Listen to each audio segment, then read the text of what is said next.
간은 혈액을 통해 공급받은 영양분을 우리 몸에 필요한 물질로 만드는 중요한 장기입니다. 대사작용, 해독작용, 면역작용, 답즙 형성과 같은 여러 가지 기능을 해서 우리 인체기관 중 가장 바쁜 기관이라는 별명도 있습니다. 만약 우리가 간의 기능이 저하되면 간염, 간경화, 간성내증, 지방간 등의 간 질환이 발생할 수 있습니다. 그런데 간세포는 서서히 파괴되므로 반 이상 간 기능이 저하되어도 특별한 자가 증상이 없습니다. 그렇기에 간 질병은 수리 없이 찾아오는 암살자라고 불립니다. 여러분이 지금 당장 증상이 없다고 간이 건강하다고 보장할 순 없습니다. 그렇기에 더더욱 우리는 간 건강에 신경 써야 합니다. 그래서 오늘 준비한 내용은 1. 간 기능이 저하되는 원인 및 개선 방법. 2. 간 기능 개선에 좋은 음식 10가지. 3. 간을 망치는 음식 7가지입니다. 그럼 영상 시작하겠습니다. 첫 번째, 간 기능이 저하되는 원인 및 간 기능을 개선하려면 간 기능이 저하되는 원인은 간염 바이러스와 과량의 알코올 섭취가 가장 일반적인 원인입니다. 또한 약물, 영양불량, 대사 이상, 비만 등에 의해서도 간 기능이 저하될 수 있습니다. 간의 기능이 저하되면 해독 기능, 대사작용의 이상, 혈액응고 생성 저하, 답짐의 이상으로 쉬어도 피곤하고 쉽게 감기에 걸리거나 입맛이 없고 구토 증상이 나타나거나 멍이 잘 들고 코피가 잘 나며 소화가 잘 안 되는 증상이 동반될 수 있습니다. 간 기능을 개선하기 위해서는 올바른 식생활 개선이 중요합니다. 모든 음식을 골고루 섭취하되 탄수화물을 최대한 절제하고 단백질과 간 대사를 촉진시켜주는 녹황색 채소를 충분히 먹는 것이 좋습니다. 밥은 현미 등의 잡곡밥으로 먹는 것이 좋고 기름지거나 짠 음식은 줄이고 당분이 많은 과일도 너무 많이 먹지 않도록 합니다.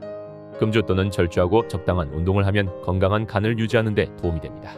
그래서 오늘은 간 기능 개선에 좋은 음식 10가지를 알아보고 좋지 않은 음식 7가지도 같이 알아보겠습니다. 두 번째, 간 기능 개선, 간에 좋은 음식 10가지. 1. 손상된 간 기능을 회복하는 쑥. 쑥은 마늘, 당근과 함께 성인병을 예방하는 3대 식물로 꼽힙니다. 특히 간 기능을 활성화해주는 비타민, 미네랄이 풍부하며 간의 해독과 알코올 분해 작용이 뛰어나 손상된 간 기능 회복을 돕습니다. 이담작용, 항균작용, 구충작용이 있어 황달과 간염 치료에도 효과가 좋습니다. 2. 해독 과정을 돕는 강장채소 부추. 부추는 간의 채소라 할 만큼 간 기능을 강화하는 작용이 아주 뚜렷한 채소로 대소장을 보호하고 허리와 무릎을 따뜻하게 하며 인체의 기능을 북돋우는 역할을 합니다.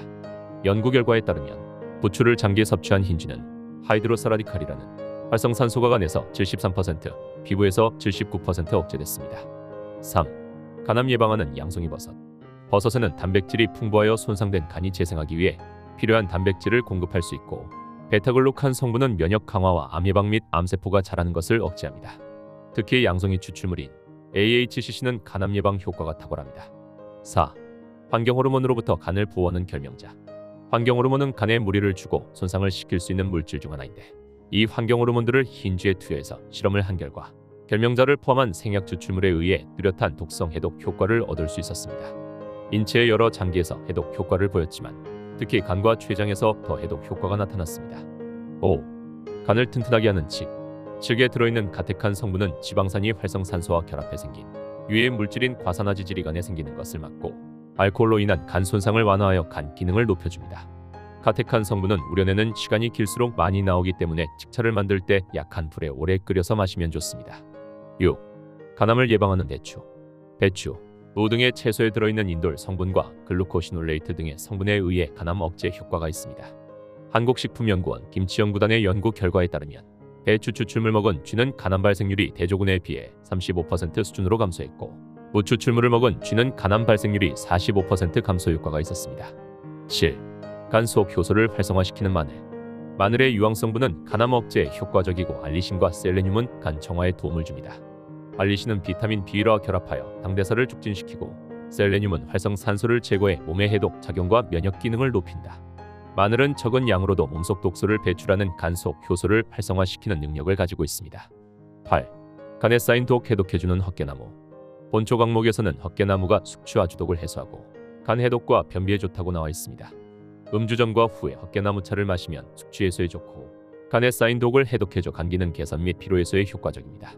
헛개나무 과병 추출물은 간 기능 개선에 도움을 주는 건강기능식품 기능성 원료로 쓰입니다. 9. 간 기능 향상과 피로 해소에 좋은 모시조개. 모시조개에는 타우린과 호박산이 풍부해 약해진 간 기능을 회복시키는 데 도움을 줍니다.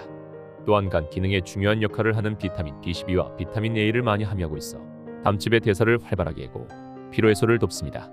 10. 간의 담즙 분비를 촉진하는 올리브유. 서양의 3대 장수 식품인 올리브유는 간의 담즙 분비를 촉진하는 것으로 알려졌습니다. 담즙은 소화에 도움을 주고 배설 작용을 해 담즙이 부족하면 배설이 잘 되지 않습니다. 또한 적정량의 올리브유는 체내 해로운 독소를 받아들이는 지질을 공급해 간으로 가는 독소의 양을 감소시켜간에 해독작용에 무리가 가는 것을 막아줍니다. 세 번째, 간에 안 좋은 음식 7가지. 1. 설탕. 설탕이 치아와 다이어트에만 나쁜 것은 아닙니다. 설탕 자체가 간을 해칠 수도 있습니다. 장기는 지방을 만들기 위해 과당이라고 하는 당의 한 종류를 사용합니다. 정제된 설탕과 고과당 옥수수 시럽이 많으면 지방이 간에 축적되어간 질환으로 이어질 수 있습니다. 또 일부 연구에 따르면 설탕은 과체중이 아니더라도 알코올만큼 간을 손상시킬 수 있는 것으로 나타났습니다. 탄산음료, 페이스트리, 사탕과 같은 설탕이 첨가된 음식을 제한해야 하는 이유가 추가된 것입니다. 2. 허브 영양제. 자연에서 온 허브 영양제는 부작용 없이 몸을 건강하게 만들어줄 것처럼 느껴집니다. 하지만 몇몇의 허브는 뜻하지 않은 부작용을 부르기도 합니다.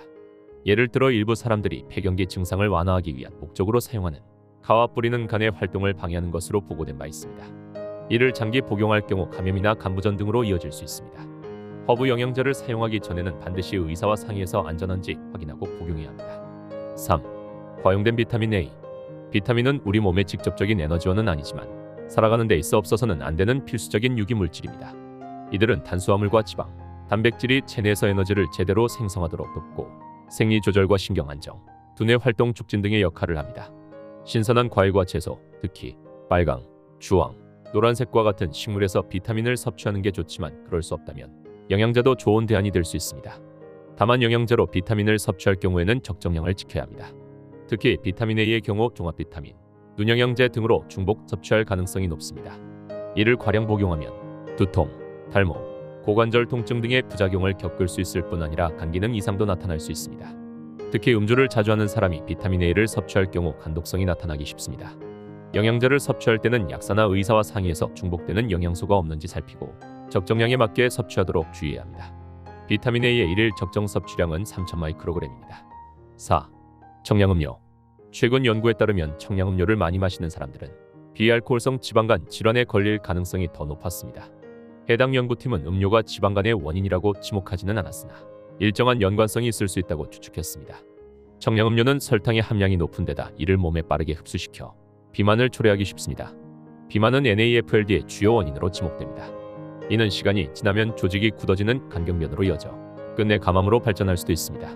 5. 두통제. 머리가 아프거나 감기 기운이 있을 때 먹는 진통두통제도 지나치게 과용할 경우 간을 해칠 수 있습니다. 특히 타이레놀 등 아세트아미노펜계 진통제를 하루 최대 4000mg을 초과하면 간독성이 유발될 수 있습니다.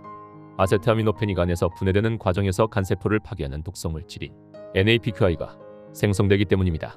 그렇다고 아세트아미노펜을 무조건 멀리할 필요는 없습니다. 정량을 지켜 먹는다면 부작용이 적은 대표적인 진통제이기 때문입니다. 6. 케이크와 도넛. 케이크의 크림, 도넛을 튀기는 기름, 일부 포장식품 및 제과류에 들어있는 인공지방인 트랜스 지방은 지방간을 부를 수 있는 주범 중 하나입니다. 최근 국내 연구에서도 트랜스 지방이 혈관 벽에 쌓인 노폐물을 제거해주는 유익한 고밀도지 단백질이 제 기능을 못하도록 변형킨다는 연구 결과를 발표했습니다.